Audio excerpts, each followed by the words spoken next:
Bonjour, je m'appelle Jérémy Batilio, je suis responsable commercial chez LinkedIn. J'accompagne mes clients, grands comptes, dans leur transformation digitale RH grâce à nos solutions de recrutement, de formation, de mobilité interne et d'engagement des collaborateurs. Chez LinkedIn, je coordonne également l'Alliance Un Réseau pour tous qui tend à lutter contre les inégalités de réseau en joignant les forces d'associations, d'écoles, d'entreprises pour réduire ces inégalités.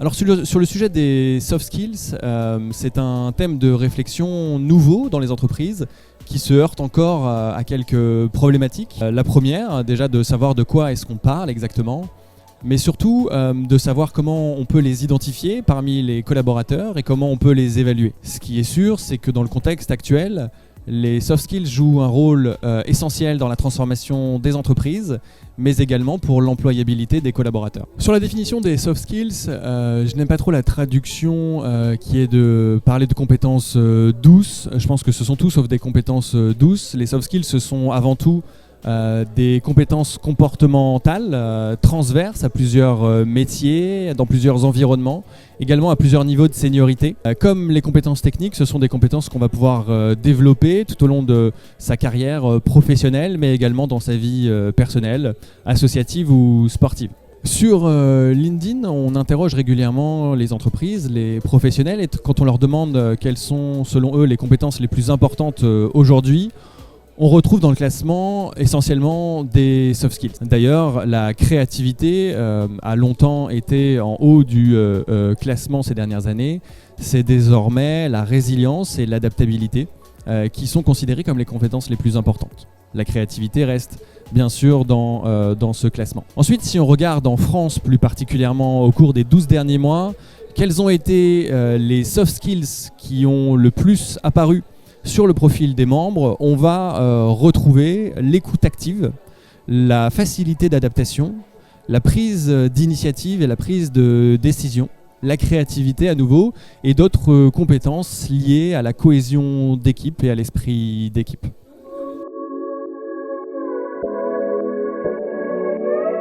Alors pourquoi les soft skills sont aujourd'hui des compétences fondamentales pour les entreprises ? Bien, tout simplement parce que depuis quelques années et bien avant la pandémie, les entreprises connaissent des transformations successives, à la fois technologiques, à la fois culturelles.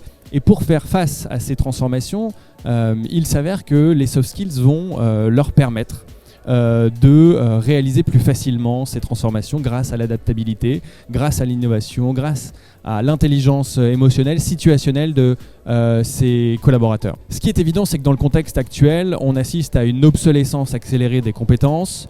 On observe que sur LinkedIn, entre 2015 et 2021, pour un même poste, les compétences attendues ont évolué de 25%. Et à ce rythme, on peut anticiper que d'ici 2025, ce sera 40% des compétences pour un même poste qui auront évolué.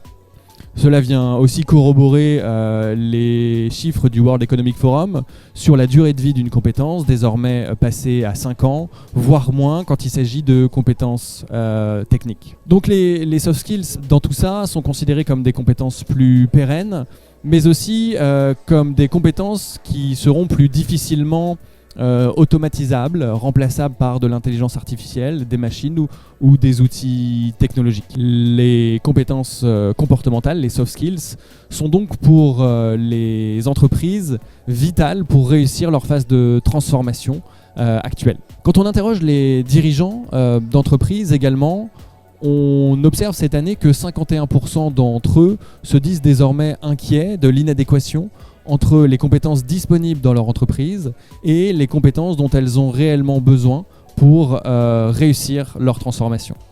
Et c'est assez nouveau, c'est en évolution de 15 points par rapport à l'année dernière. Ça traduit aussi que pendant de nombreuses années, la formation n'a pas été centrale dans les entreprises ni stratégique, mais que ça doit être désormais le cas. Ça sera forcément le cas dans les prochaines années si les entreprises veulent continuer de réussir. D'ailleurs, on observe également sur LinkedIn que la demande sur des postes de chargés de formation a doublé ces derniers mois, ce qui tend également à montrer que les entreprises considèrent désormais ce sujet comme prioritaire pour la réussite de leur entreprise.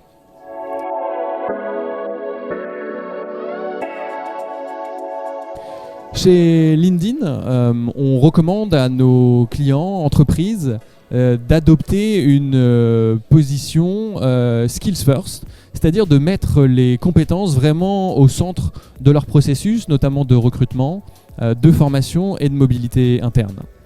Sur le sujet du recrutement, d'abord, on les incite à sortir de cette position où elles se concentrent d'abord sur le diplôme d'un candidat, voire son intitulé de poste, pour vraiment les inciter à regarder plus largement les compétences qu'un candidat va pouvoir proposer, les compétences qu'il a pu développer depuis sa formation initiale, dans différents types de postes, dans différents types d'entreprises, mais également dans sa vie personnelle, dans le monde associatif ou sportif dans lequel il peut participer.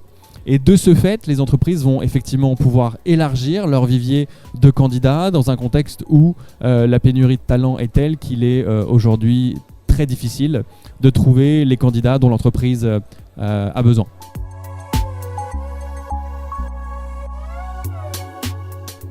A l'inverse, on recommande également aux candidats de mettre davantage en avant sur leur profil leurs soft skills, en particulier quand il s'agit de jeunes diplômés avec peu d'expérience professionnelle, mais aussi pour des professionnels en reconversion qui vont changer de domaine, qui n'ont pas forcément les compétences techniques attendues dans leur nouveau métier, mais qui vont justement pouvoir mettre en avant des compétences comportementales, des soft skills, qui vont les aider à faire la différence sur leur nouveau métier.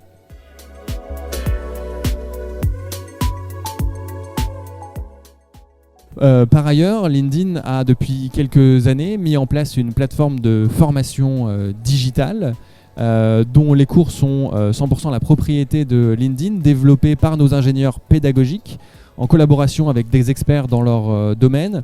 Ce qui est intéressant, c'est que nos ingénieurs pédagogiques s'appuient sur les données issues du réseau social, sur les discussions, les débats entre professionnels, pour identifier les tendances, les nouvelles compétences attendues sur le marché des talents, pour s'assurer que nous allons pouvoir développer rapidement les cours nécessaires pour les mettre rapidement à disposition des professionnels, que ce soit d'ailleurs sur des sujets techniques, mais également sur des compétences comportementales, de leadership, de management. Cette plateforme permet également aux professionnels et aux équipes de formation dans les entreprises, bien sûr de suivre l'évolution et la montée en compétences des collaborateurs, mais également de se comparer, de se benchmarker avec d'autres entreprises dans leur secteur d'activité pour voir à quelle vitesse elles-mêmes se développent. Et elles pourront effectivement se positionner par rapport au développement des compétences dans l'entreprise.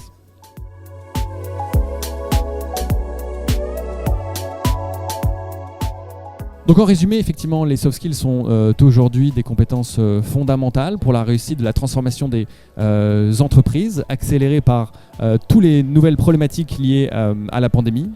Mais ces soft skills sont également fondamentales pour l'employabilité des collaborateurs, qu'ils soient candidats en recherche de nouveaux postes, mais également déjà en poste, en recherche de mobilité interne. Ce sont vraiment des compétences qui vont leur permettre de se démarquer, de mettre en avant leur profil.